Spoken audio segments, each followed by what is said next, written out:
ngaturaken genging panuwun ingkang tanpa pepindhan Yayi Prabu Yayi kula tampi pasgan panakraneminipun Yayi Prabu Duryudana ingkang rumetak dumateng ingkang raka kula tampi ngejawi saking menika kepareng puja stutinipun ingkang raka kula kebat katampi Yayi Prabu Yayi Koko Prabu Baladewa kula tampi kula pundhe wonten ing mustaka rumentak wonten ing pranaja mugi andadosaken jijimating arah daging kahyuwanan kula Prabu Baladewa mugi-mugi Yayi Prabu Yayi kula aturi pinarenggah ingkang sekeca Koko Prabu Baladewa ngestaken dawuh sampun boten kirang sekeca setunggal punapa Yayi Prabu Yayi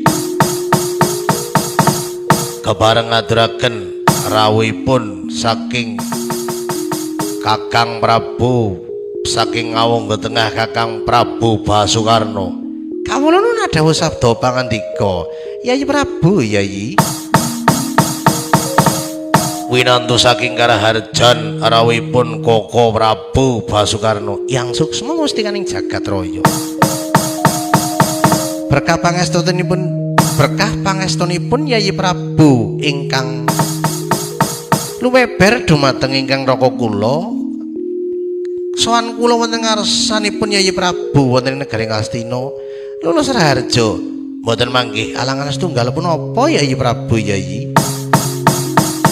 syukur binagi sewu Kakang Prabu Basukarno keparenga pasgan ponogrami katur dumateng Kakang Prabu Basukarno genging panuwun kula Yayi Prabu dahat katedo kalingga murda sih panakramanipun Yayi Prabu ingkang rumentak dumateng raka jengandika kula aturi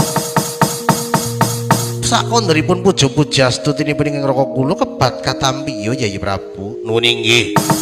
gurawalan pamundhinipun ingkang rayi kula Kakang Prabu Basukarno mugi ndat kula tampi kula pundhe wonten ing mustaka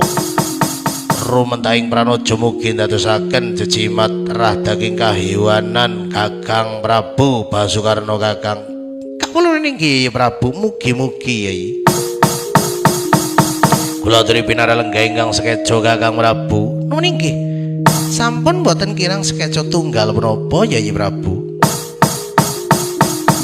wangsul wonten ngarsanipun Paman Harya Sangkurni kawula nun dawuh sabda pangandika nggih Putra Prabu